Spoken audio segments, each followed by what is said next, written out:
Hi Year 10. Now we have finished in Inspector Calls, or annotating it at least, we're going to spend a little bit of time thinking about the themes and the way J.B. Priestley had written in Inspector Calls. So what I would like us to revise today is the phrase patriarchal.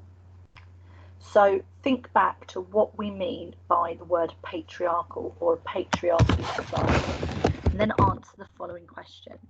What evidence do we have from throughout the play in Inspector Calls that it is set in a patriarchal society? So hopefully by now you've remembered that patriarchal means male dominated. So think back to when we were looking at Lord Capulet in Romeo and Juliet and the way he treats Juliet and Juliet's experiences. How do you see any parallels of that, any similarities in an Inspector Calls, particularly with, say, Mr. Burling and Sheila? Or, in fact, Eva Smith's whole life and the treatment of her as a working class woman. So think about what evidence you have from throughout the play that it is set in a patriarchal society. So our new word today is a straightforward one, morality. But it's really important to make sure that you understand what we mean by morality. So morality is basically principles concerning the distinction between right and wrong and good or bad behaviour. So morality is this sense of right and wrong, and obviously this idea of right and wrong, good and bad behaviour, is really central to what an Inspector Calls is all about and Priestley's intentions. So which character is presented as having the most morality at the start of the play? So think about right at the start of the play, which character is showing as having more of a sense of right or wrong? I'm talking before the inspector even arrives. Okay. And then our final question, how could you link the moral messages of an Inspector Calls to A Christmas Carol? So what similarities do we have there in the moral messages that Dickens and Priestley are trying to convey to the audience? So you can pause the video now and have a go at answering those questions.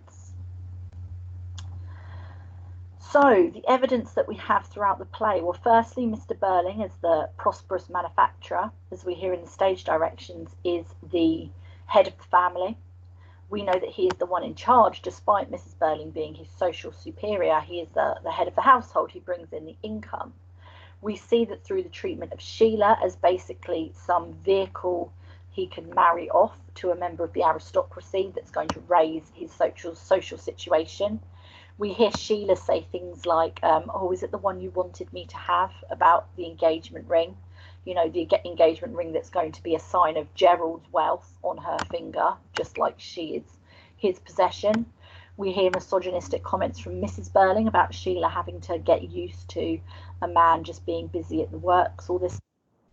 We see the double standard of Eva Smith being judged by Mrs. Burling of having being pregnant outside of marriage, yet it's okay for her son, it's okay for Gerald, Alderman Meggerty, to go around and sleep with women, prostitutes outside of marriage. So we see that double standard. And we see the entire course of Eva Smith's life, not just, had she been a man, then, bad things absolutely could have happened to her. But as a woman, the treatment of her was so much worse. Remember, J.B. Priestley was an advocate for women's rights. He supported the women's rights movement. So he is absolutely wanting to show the issues with a patriarchal society as well as the issues with social class. So Eric then is the character shown as having the most morality. Sheila doesn't really start to show much change until after her interview with the inspector, although she does, tell her mother that she's not going to get used to being ignored by her husband at the start. It is Eric who, all the way through really, before the inspector arrives, disagrees with what his father's saying. So he disagrees with Mr. Burling firing Eva Smith. He says he would have behaved differently in that situation. He's the one that keeps talking about war when Mr. Burling's making his big speech. So Eric is actually presented as more sympathetic, as having a greater sense of right and wrong, or what's right, at the start of the play, which is quite interesting. So what moral messages then are similar between In Spectacles and A Christmas Carol? Well, obviously they both deal with issues of responsibility. Scrooge needs to take responsibility for the way he behaves and treats others, and that will lead to his redemption. They both deal with social class, and In Spectacles in a much more obvious way, but obviously in A Christmas Carol you have the difference between the Cratchits and Scrooge, although Scrooge, a bit like Mr. Burling, is a self-made man. You know, he's made his money. And we essentially see the effect that the rich can have on the poor. And we know that whilst Dickens wasn't a political man, we know that he was against the Industrial Revolution because of the divide of the rich and the poor. We know that he was very against child labour and the exploitation of the poor. So whilst they, you know, Christmas Carol and In Spectacles were written 100 years apart, we see some very similar views and ideology between the two authors there, which will be helpful for your revision. So today we're going to focus on the different story types or types of stories Priestley uses in and In Spectacles. Sorry, there should be in that knowledge goal. So we're going to look at the different types of stories, the decisions Priestley's made in the way that he is telling the story of an In Spectacles. So by the end of the lesson, you'll know the 4 different types of stories Priestley chooses to use to tell the story of the play, examples of these 4 types of stories throughout the play, and how these different types of stories link to Priestley's intentions. So to start off with, now you've read the whole of the play, I want you to think about the themes. Now the themes are the sort of big ideas that Priestley wants us to think about. So think back to the action of the play. What themes did you notice? And we've spoken about some of them throughout the lessons. If you were asked to write about the main ideas of the play, what would you say? So just pause the video a minute and write down any themes or big ideas you think Priestley wants us to think about. Okay? So, what's he getting us to think about? Well, he's getting us to think about social class. He's getting us to think about responsibility. He's getting us to think about the treatment of the poor and inequality. Getting us to think about the younger versus the older generation. He's getting us to think about gender issues, about, you know, the differences in the treatment of men and women. You know, he's getting us to think essentially about morality. You know, these sort of Christian concepts of right and wrong. And essentially what we have here is the Burling family trying to learn the errors of their ways, much like in A Christmas Carol when Scrooge is learning that if he doesn't change his behaviour, then he's going to be damned, he's going to be in purgatory. Priestley wants the Burling family to learn that if they don't change their ways, then, you know, society, mankind is doomed. So before we look at the specific themes in more detail, which we're going to do next lesson, it's useful to discuss the different story types that are brought together in the play. So, you know, this is a very densely packed play, and Priestley has chosen to use 4 different types of stories. So firstly, in Spectacles is a murder mystery. Essentially, a girl has died, a policeman is here to ask questions to find out who is ultimately responsible. It is also a family drama, much like a soap opera. It's also a coming-of-age story, focuses on the development of Eric and Sheila and them maturing and coming into becoming responsible adults. And it's equally an old-fashioned morality play. So we're going to look at each of these different types of stories at a time and think about how they are presented in the play.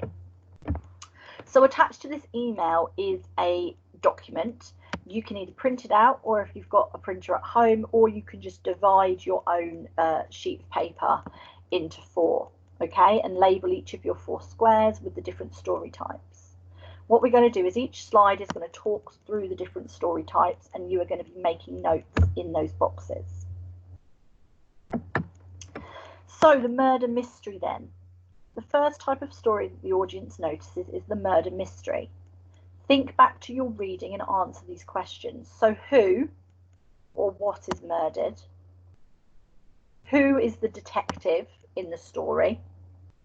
Who is the murderer? And why did the murder take place? Now, obviously, this isn't a very conventional murder mystery, because essentially no one of the characters is purely responsible. It is essentially a chain of events that they all contributed in. What's also interesting is that the inspector, who we know symbolises J.B. Priestley's views, they don't tell him anything he doesn't already know. So whilst it is a murder mystery, Priestley is subverting or changing the genre slightly. So the story begins with the entrance of an inspector early in Act 1. It may appear to be a standard investigation into a crime, a type of Poirot, I can never say Poirot, or Miss Marple, those type, if you've ever heard of those quite famous sort of drawing room mysteries. But the story later develops into much more than a simple mystery. So think about how Priestley uses the mystery theme here to explore much greater issues. So think about how this is a murder mystery play. Look at those bullet points and use those to help you make some notes in that section of your piece of paper. Okay, so how is an Inspector Calls presented as a murder mystery? But equally, how does it differ from your typical or traditional murder mystery? So you can pause the video now and then make those notes. So a family drama. So soap operas are very popular. EastEnders, Coronation Street, Hollyoaks, etc. These are family dramas, essentially. So think about what usually happens in a soap opera then. Well, we have arguments, we have disagreements, we have couples, romance, then issues with the romance, you know, we have feuds and arguments between different families. Can you think of any similar events to an Inspector Calls that are very similar to a traditional soap opera? Think particularly about the issues with Sheila and Gerald. Think about Eric and Eva Smith. And think equally about the drama between Eric and Sheila and their parents as well. So from the very first scenes of Inspector Calls, we see a family drama beginning to evolve. And remember, right at the start of the play, we see that there are issues between the different family members. We are watching the way that the members of a family respond to one another. The opening scene is one of celebration within the family. Who is celebrating? What are they celebrating? Well, we know that they're celebrating this engagement, which is going to improve the social status of the family. So as you make notes for how an Inspector Calls is presented as a family drama, think carefully about, you know, the way the Burling family are at the centre of the drama. Who are the main players in the drama? What relationships between the family make them dramatic? And what has happened essentially to the family by the end of the play? You know, think about their whole dialogue after the inspector leaves. How has this family changed from the very opening of the play? So when you're making notes, think about Gerald and Sheila's relationship. Think about what Eric and Gerald both did to Eva Smith. Think about the divide between the parents and the children as well. And how does Priestley present this as a family drama type of story? So pause the video and then make those notes. So what we also have here is a coming of age story. J.B. Priestley shows us the young characters, Eric and Sheila, as they change throughout the story. These characters undergo huge emotional and psychological changes throughout the play. This makes the story a Bildungsroman, or coming of age story. Think about the different think about the different things Eric and Sheila must confront in the story. So what have both of them really got to overcome? And again, it's not just what they've got to overcome in terms of their parents, it's what do they have to overcome regarding their past actions and their past beliefs. In what ways have they grown and changed by the time the story ends? How have the older characters reacted to what has happened? So think about answering some of those questions as you make your notes. And then finally, consider the following speech made by Eric at the end of the play. How have the events of the evening truly changed both him and Sheila? So Eric says, what's the use of talking about behaving sensibly? You're beginning to pretend now that nothing's really happened at all, and I can't see it like that. The girl's still dead, isn't she? Nobody's brought her back to life, have they? So think about Sheila and Eric very much playing the role of the inspector towards their parents after he has left the stage. So how is this a coming of age story? How do we see the way the growth and the change in both Sheila and Eric's characters? And again, why has Priestley done this? Think about how Sheila and Eric are models for the audience sitting and watching this play. If Eric and Sheila can change their mind and overcome their, snobby upbringing, then the audience can change as well. So pause the video and make those notes. And then finally, this is a morality play. So a morality play is a very traditional type of story. Many of the oldest forms of drama in Western Europe are morality plays from the medieval period.